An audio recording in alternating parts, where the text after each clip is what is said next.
सभी प्यारे दोस्तों को प्यार भरा नमस्कार। आज की हमारी प्रेरक कहानी है चोर बना साधु। तो शुरू करते हैं। एक राजा अपनी प्रजा का भरपूर ख्याल रखता था। राज्य में अचानक चोरी की बहुत सारी शिकायतें आने लगी। कोशिश करने से भी चोर पकड़ा नहीं गया।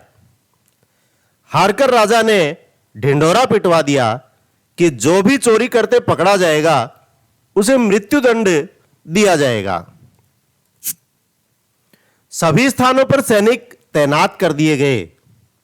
घोषणा के बाद 3-4 दिनों तक चोरी की कोई शिकायत नहीं आई। उस राज्य में एक चोर था जिसे चोरी के सिवाय कोई काम आता ही नहीं था। उसने सोचा, मेरा तो काम ही चोरी करना है। अगर मैं ऐसे ही डरता रहा तो भूखा मर जाऊंगा। चोरी करते पकड़ा गया तो भी मरूंगा। भूखे मरने से अच्छा है कि चोरी ही की जाए। वह उसी रात एक घर में चोरी करने घुसा।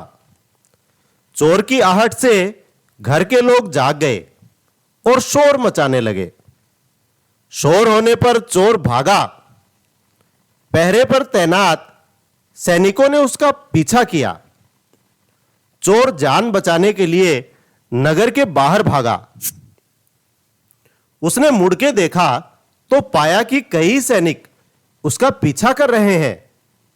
उसने सोचा, इन सबको चकमा देकर भाग पाना संभव नहीं होगा। अब भागने से जान नहीं बचने वाली, तो कोई युक्ति सोचनी होगी। चोर नगर के बाहर एक तालाब किनारे पहुंचा। सारे कपड़े उतारकर तालाब में फेंक दिए और अंधेरे का फायदा उठाकर एक बरगद के पेड़ के नीचे पहुंचा। बरगद पर बगुलों का निवास था। बरगद की जड़ों के पास बगुलों की बीट पड़ी थी। चोर ने बीट उठाकर उनका तिलक लगा लिया और आंख मूंदकर ऐसे स्वांग करने बैठा जैसे कोई महान साधु साधना में लीन हो। चोर को खोजते खोजते थोड़ी देर में सैनिक भी वहां पहुंच गए, किंतु उनको चोर कहीं नजर नहीं आ रहा था। खोजते खोजते उजाला हो चुका था और उनकी नजर साधु बने चोर पर पड़ी। सैनिकों ने पूछा, बाबा, इधर किसी को आते हुए देखा क्या? पर ढोंगी साधु तो समाधि लगाए बैठा था। वह जानता था कि बोलूंगा तो पकड़ा जाऊंगा, इसीलिए मौनी बाबा बन गया और समाधि का ढोंग करता रहा। सैनिकों को उस पर कुछ शंका तो हुई, पर उन्होंने सोचा कि कहीं वास्तव में कोई संत हुआ तो श्राप दे देगा।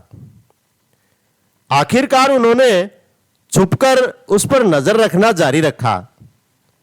चोर भी इस बात को भांप गया था। जान बचाने के लिए वह भी चुपचाप बैठा रहा। 1 दिन, 2 दिन, 3 दिन बीत गए। चोर बाबा बना बैठा रहा।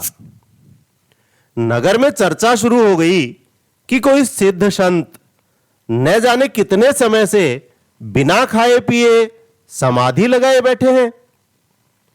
सैनिकों को तो अचानक ही उनके दर्शन हुए हैं। नगर से लोग उस बाबा के दर्शन को पहुंचने लगे।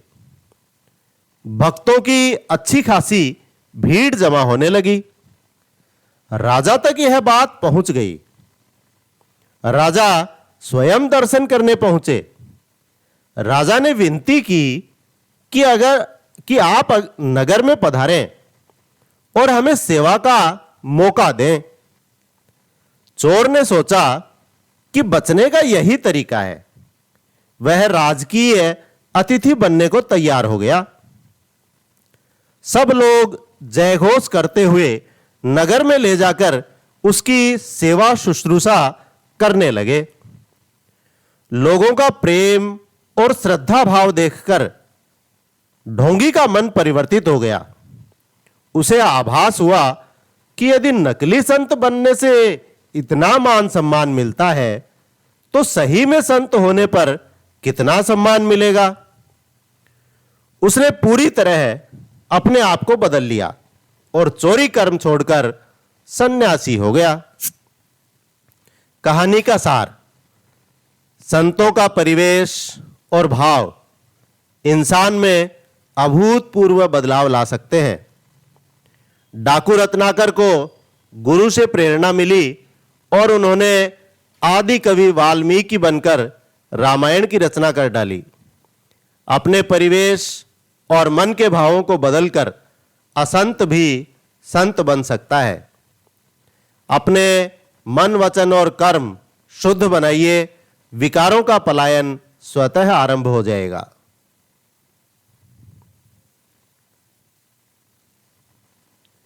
वीडियो अच्छा लगा तो लाइक करें, शेयर करें और चैनल को सब्सक्राइब जरूर करें।